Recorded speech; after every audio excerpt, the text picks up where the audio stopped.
1 কেজির উপরে হবে গরুর মাংস। এর সাথে আছে হাড় মাংস, তার সাথে তেল চর্বিও দিয়েছি, দিয়ে ফ্রেশ মাংস আছে, সব দিয়ে 1 কেজির উপরে মাংস আছে। আমি রান্না করা হবে। এর মধ্যে আলু সিদ্ধ করেছি, কিছু আলু দিব, তার সাথে আছে ডিম দিয়ে। এই মাংসটা রান্না খুবই ভালো, একবারে 2 কাজ হয়ে যায়। ডিমটাও খেতে পারে, মাংসটাও খেতে পারে। আমার ছেলে মেয়ে খুবই পছন্দ করে। আমি সেই নিয়মে রান্নাটা করা হচ্ছে। এবার আমি মশলাগুলো দিয়ে দিব। তেজপাতা, শুকনো মরিচ দিয়ে দিচ্ছি, লিটার চামচে 1 চামচ জিরা বাটা, 1 চামচ আদা বাটা, 1 চামচ পেঁয়াজ বাটা, 1 চামচ রসুন বাটা, লিটার চামচে 1 চামচ মরিচের গুঁড়া দিয়ে দিব, 1 চামচ ধনের গুঁড়া দিয়ে দিব, হাফ চামচ হলুদের গুঁড়া দিয়ে দিব, স্বাদ মতো লবণ দিয়ে দিব, 1 চামচ মরিচের গুঁড়া দিয়ে দিচ্ছি, স্বাদ মতো মরিচের গুঁড়াটা দিতে হবে। ধনিয়ার গুঁড়া লিটার চামচে 1 চামচ, গুঁড়া হাফ চামচ দিয়ে দিচ্ছি, হলুদটাও স্বাদ মতো দিতে হবে, লবণটা পরিমাণ মতো দিতে হবে, লাগলে পরে আবার দিব।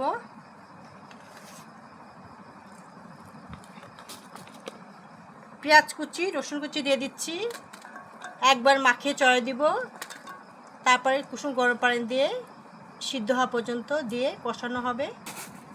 লবঙ্গ, এলাচ, দারচিনি গোটা দিয়ে দিচ্ছি, আবার বেটে দিয়ে দিব, দিয়ে দিচ্ছি।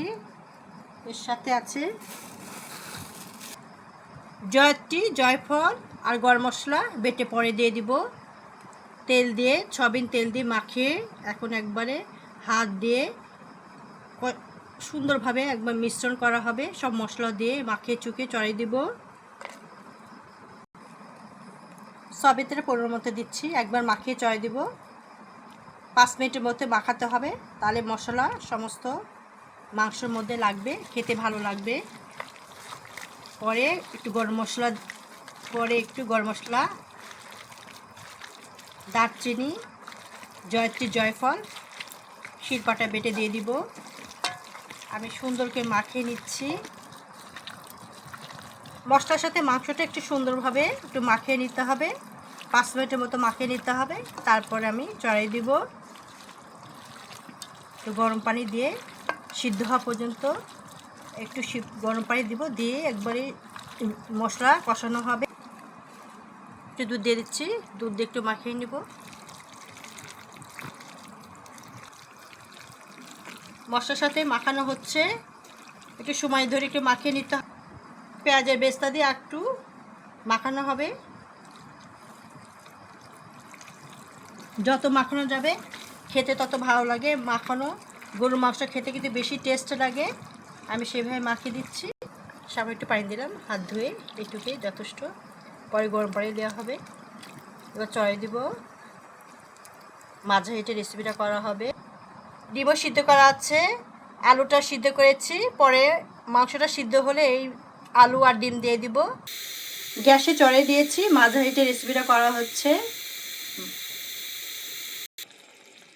মাংস প্রতি কুসুম গরম পানি দিয়ে কষানো হচ্ছে। আমি কুসুম গরম পানি দিয়ে দিলাম, সামনে একটু দিয়ে দিই, কষিয়ে নিতে হবে।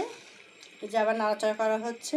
তারপরে সিদ্ধ ডিম আর আলু দিয়ে দিব, ডিম আলু দিয়ে দিব, একসাথে আবার কষানো হবে।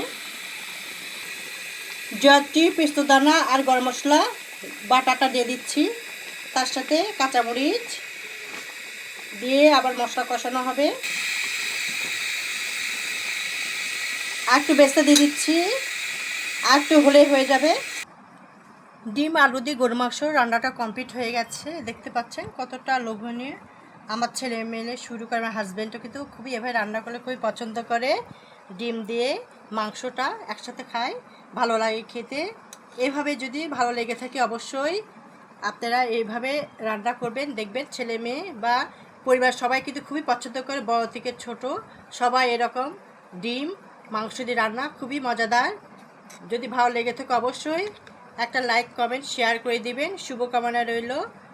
আল্লাহ হাফেজ।